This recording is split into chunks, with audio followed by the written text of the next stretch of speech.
How do we connect with entities that need financing to purchase data centers? Yeah, capital and debt.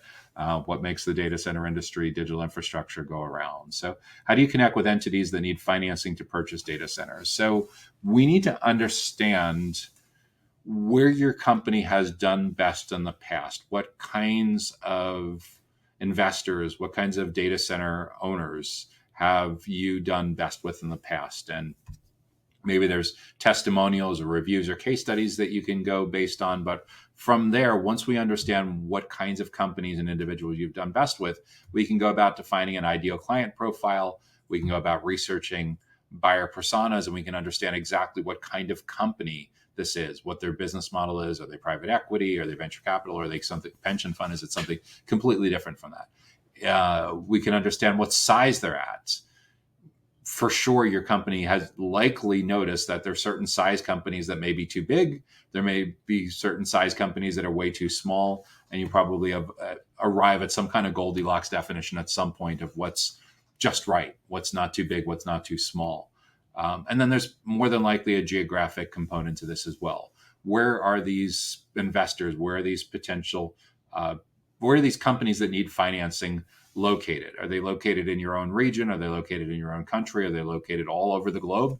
We need to get clarity on geography. We need to get clarity on their company size. We need to get clarity on their particular business model or industry. Once we know the answers to those 3-4 different questions, from there, we'll have our ideal client profile. We can build a target account list. And then from there, we can understand who in each of these kinds of companies, who do we need to build relationships with, who's going to need financing at some particular point in time.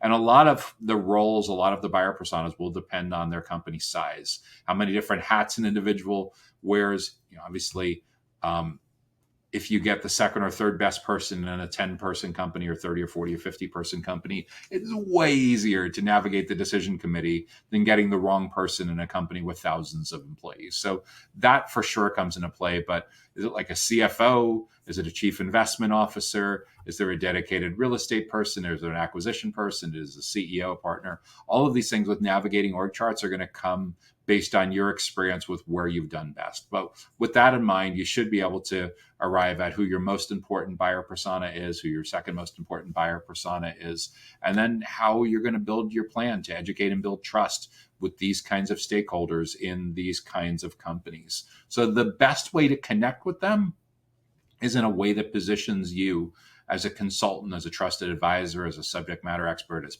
potentially a thought leader on anything and everything that has to do with the intersection of finance for data centers. And it could be blogs, it could be podcasts, it could be videos, it could be events, it could be online events, virtual events like this, live streams and webinars and thinking like that. And of course, you can repurpose all of those in many different ways, shapes, or forms. Like if you're holding a 30-minute webinar on data, what's new in data center finance for particular industry for a particular year or whatever, from that 30-minute webinar, you probably had 3 or 4 main points on the outline that you're going to cover. So it's easy to split those up into 3 or 4 separate videos and 3 or 4 separate blog posts. And then from each of those assets, it's easy to chop those up into micro content, into shorts for YouTube and LinkedIn and other places, short videos, image-based content, text-based content.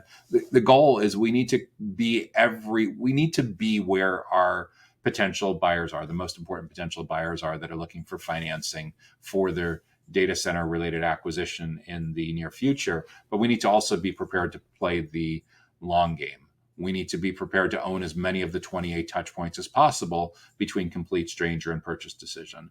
But most of all, we need to flip the switch so that they don't see us as a vendor, that they don't see us on just focused on a transaction, that they see us as the go-to experts on the space, in the space on everything to do with data center related finance issues. So it's really, really important that we are able to arrive as early as possible in their research and decision-making process, and we stay with them throughout the entire buyer's journey, throughout the entire research and decision-making process. So the best way to connect with entities that need financing to purchase data centers is to reposition, give a radical makeover to members of your sales and business development team so that they now show up as consultants and trusted advisors and experts, and not someone that's just trying to pitch them on something and qualify them something and drag them through a very selfish sales process. We need to show up with where they are, not where we want them to be in a couple of weeks or a couple of months, but where they actually are today. And in most cases, the widest part of the funnel is people that are just looking for information that could be a fantastic fit, but maybe anywhere from a couple of weeks to a couple of months away from truly needing to explore what kind of financing that your company could provide to help them with their data center related purchase.